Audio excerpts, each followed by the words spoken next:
تدعو مع اللہ احدا، اللہ کے ساتھ کسی کو مت پکارو۔ حضور نے فرمایا کہ جوتی کا تسمہ بھی مانگنا ہو تو اللہ سے مانگو۔ اللہ نے تو دروازہ کھولا ہوا ہے، جو چاہو مانگو،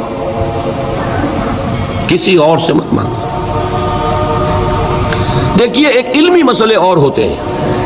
عبادت کی ایک روح بتائی حضور نے، لب لباب کہیے اس کا، وہ کیا ہے؟ دعا۔ الدعاء مخ العبادہ، الدعاء هو العبادہ۔ حضور کی یہ دو احادیث بہت سادہ، بہت مختصر۔ دعا ہی عبادت کا جوہر ہے۔ مخ کہتے ہیں ہڈی کے اندر جو گودا ہوتا ہے وہ مخ ہے۔ گودا جو ہے عبادت کا وہ کیا ہے؟ دعا۔ توحید فی الدعا کیا ہے؟ صرف اللہ کو پکارا جائے گا۔ اور شرک فی الدعا، جس کو بھی پکاریں گے آپ مدد کے لیے اس کو آپ نے معبود بنایا ہے، کسے باشد۔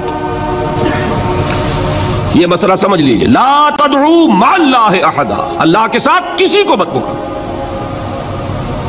حضور نے فرمایا کہ جوتی کا تسمہ بھی مانگنا ہو تو اللہ سے مانگو۔ اللہ نے تو دروازہ کھولا ہوا ہے، جو چاہو مانگو، کسی اور سے مت مانگو۔ دیکھیے ایک علمی مسئلے اور ہوتے ہیں۔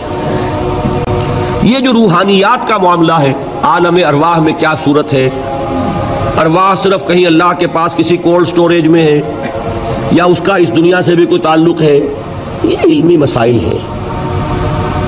فرض کیجئے اس وقت کوئی ارواح یہاں موجود ہو، فرض کیجئے، میں اس کا انکار نہیں کروں گا، ہو سکتا ہے کہ ہو سکتا ہے کوئی روحانیت والا شخص بتا بھی دے کہ ہاں فلاں کی روح موجود ہے، ہوگی بھائی، اسے نظر آتی ہوگی، ٹھیک ہے۔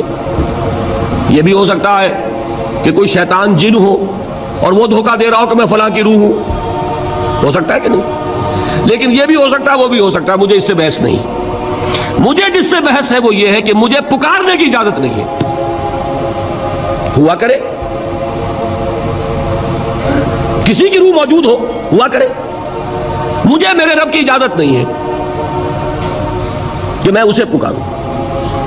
مدد مانگوں گا اللہ سے، دعا کروں گا اللہ سے، استغاثہ کروں گا اللہ سے، تکلیف کے لیے دہائی دوں گا اللہ کی۔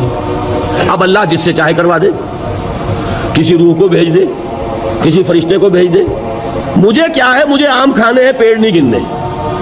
فلاں روح نے آگے کام کر دیا، کرے بھائی، میرا کام بننا چاہیے۔ اور فرشتہ آ گیا، اس نے کام بنا دیا، کو کرے، مجھے کیا غرض ہے اس سے، میرا کام بننا چاہیے۔ میرا مسئلہ یہ ہے کہ مجھے پکارنا ہے صرف اللہ۔ اللہ کو اس کی بھی قدرت ہے، کسی کو نہ بھیجے، نہ کسی روح کو بھیجے، نہ ملائکہ کو بھیجے، بغیر کسی کے جو چاہے کر دے۔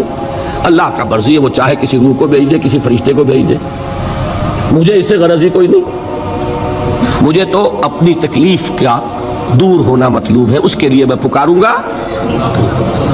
سمجھ رہے؟ دیکھیے میں سادہ ترین کر رہا ہوں مسئلہ۔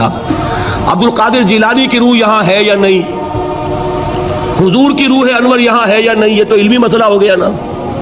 یہ فرشتے یہاں ہیں کہ نہیں، کوئی اختلاف ہے؟ میں پکار سکتا ہوں اسے کہ بھائی ذرا میرا کام کرتے نا۔ یہ کروں گا تو شرک۔ موجود ہیں کرامن کاتبین ہے کہ نہیں؟ موجود ہونا نہ ہونا یہ مسئلہ علمی۔ جو اصل میں شرک سے متعلق مسئلہ ہے وہ یہ ہے کہ پکارنے کی اجازت نہیں۔ دیکھیے حضور کی ایک حدیث ہے، اور یہ ایک ہمارے لیے خوشخبری ہے۔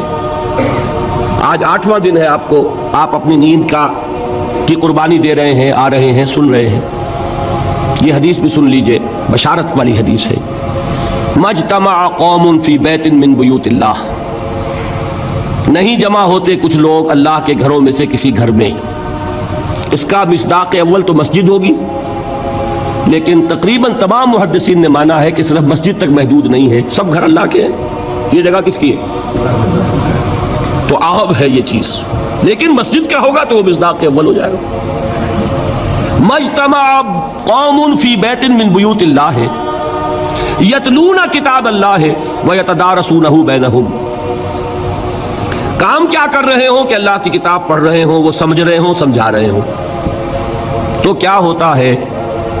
الا نزلت علیہم السکینہ، ان پر اللہ کی طرف سے سکینت کا نزول ہوتا ہے۔ وغشیتہم الرحمہ، رحمت خداوندی انہیں ڈھانپ لیتی ہے،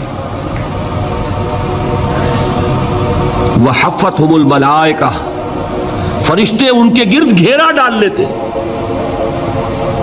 وذکرہم اللہ فی من عندہ، اور اللہ ذکر کرتا ہے ان کا ملائکہ مقربین کی محفل میں۔ دیکھو تم کہتے تھے یہ انسان بڑا گھٹیا ہے، میرے وہ بندے اس وقت میرے گھر میں جمع ہے صرف میرے کلام کو سمجھنے کے لیے۔ اللہ فخر کرتا ہے اس میں، ذکر کرتا ہے اللہ۔